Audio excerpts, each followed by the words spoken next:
question may be, okay, why do I care? Again, these are bacteriophage, bacteria that infect, or viruses that infect bacteria. Why do I care?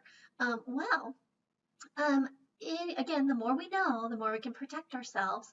But bacteriophages are end up killing bacteria. Um, do we ever have a time where we want to kill bacteria? Of course, we have a pathogenic bacteria that has invaded us. Bacteriophage kill bacteria. We try to kill bacteria. Can we work together? Can we use bacteriophage to kill bacteria that are causing us diseases? And yes, we can. So let me describe this to you. There is something called bacteriophage therapy. Now, you may not have heard of this because we're kind of big on killing bacteria with drugs in this country, right? Antibiotics, we're going to have a whole chapter involved with drugs. So we like to kill bacteria by using different drugs, antibiotics, antimicrobials to kill bacteria. But there are other countries that kind of went down a different way, and they put a lot of research into bacteriophage. We've known about bacteriophage since the 1920s, so a long time. We've known about how viruses invade bacteria. And so back in the 20s, we were doing research in this country, we, meaning the United States, was doing research on bacteriophage therapy and how we could use that to protect ourselves. Because the first antibiotic, if you remember, that was Ehrlich's method of a silver bullet, and then it took Fleming to find that the fungus penicillium could have an antimicrobial effect on bacteria, and it could inhibit the growth of bacteria.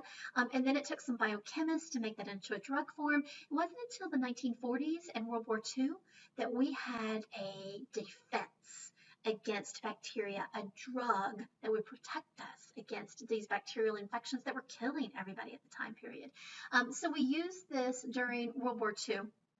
And the first drug was penicillin, and it was like a miracle drug. I think I mentioned this a little bit in chapter 1. It was a miracle drug. It was used on our soldiers in World War II. We were sending soldiers into battle, and unlike previous wars where they were dying from infections, post-surgical complications from infections, you remember Lister, you remember Civil War, we talked about that gangrene is when you get endospores or different bacteria during surgical methods, and then Civil War, you had to amputate because of these bacterial infections.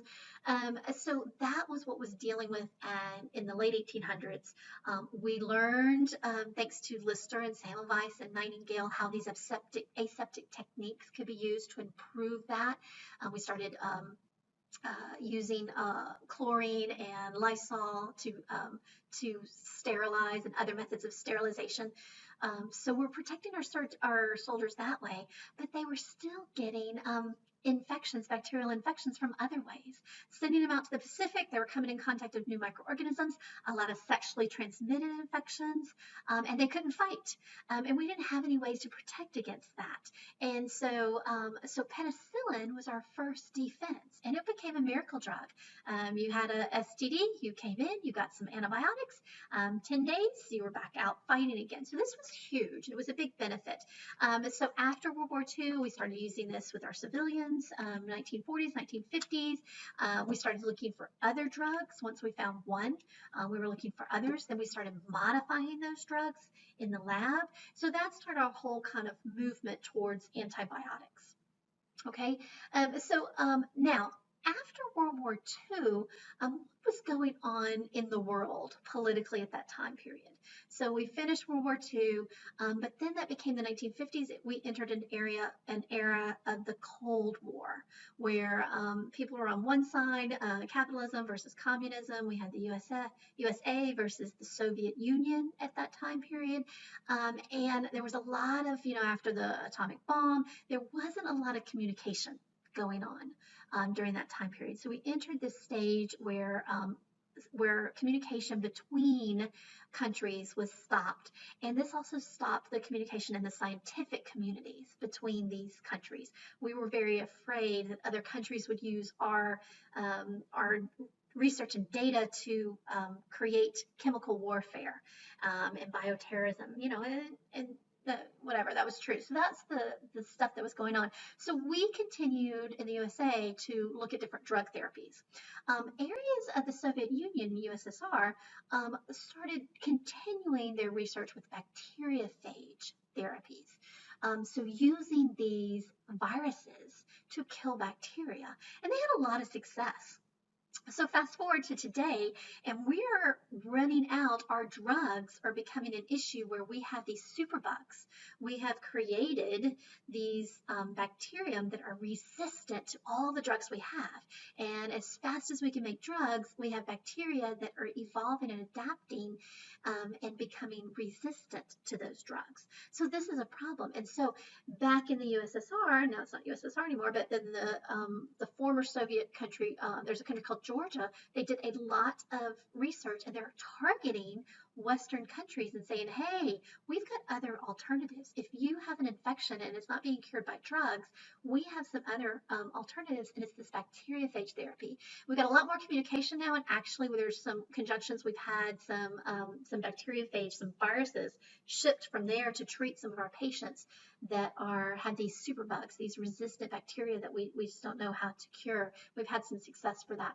So let's talk about bacteriophage therapy and what's some of the advantages from that. All right, so this is using a virus to attack a pathogenic bacteria. Now, we talked about attachment and those glycoproteins, and these viruses are very specific. They're not going to attack my liver or my heart. They're only attacking a bacteria, and in fact, they're only attacking that bacteria that has that target, that specific protein that it uses as a receptor that can get in.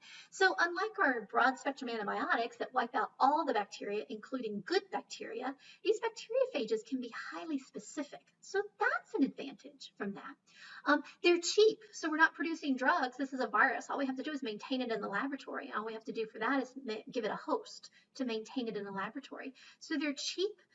You can start with a very small amount. Remember, one virion finds a host, 200 in a short amount of time period. So we can start with a very small amount, and then it replicates inside the body, and it will continue to replicate until there's no more of that pathogenic bacteria present. So that's a good thing. After that, if there's no more of that pathogenic bacteria, our bodies are really good at getting rid of stuff.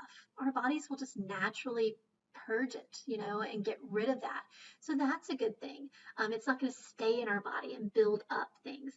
Because it's not targeting human cells, there's hardly any side effects. Because it's not targeting our good bacteria, there's not very many side effects. So that's a benefit from that. We've already mentioned how quickly they can replicate. We know that bacteria replication, binary fission, 1 to 2, 2 to 4, 4 to 8, that logarithmic growth can happen very quickly. But that viral growth, that viral replication, going from 1 to 200 and then 200 to the 200th power, that is much faster. So that can very quickly clear out a bacterial infection. And then I've already mentioned, once it's done that, it can go away. All right, so lots of positives right this. Have you ever heard of it? Probably not, maybe. We're a little bit more open to it. It's not perfect. There's some other things that are involved with that. But in this country, we kind of went a different way.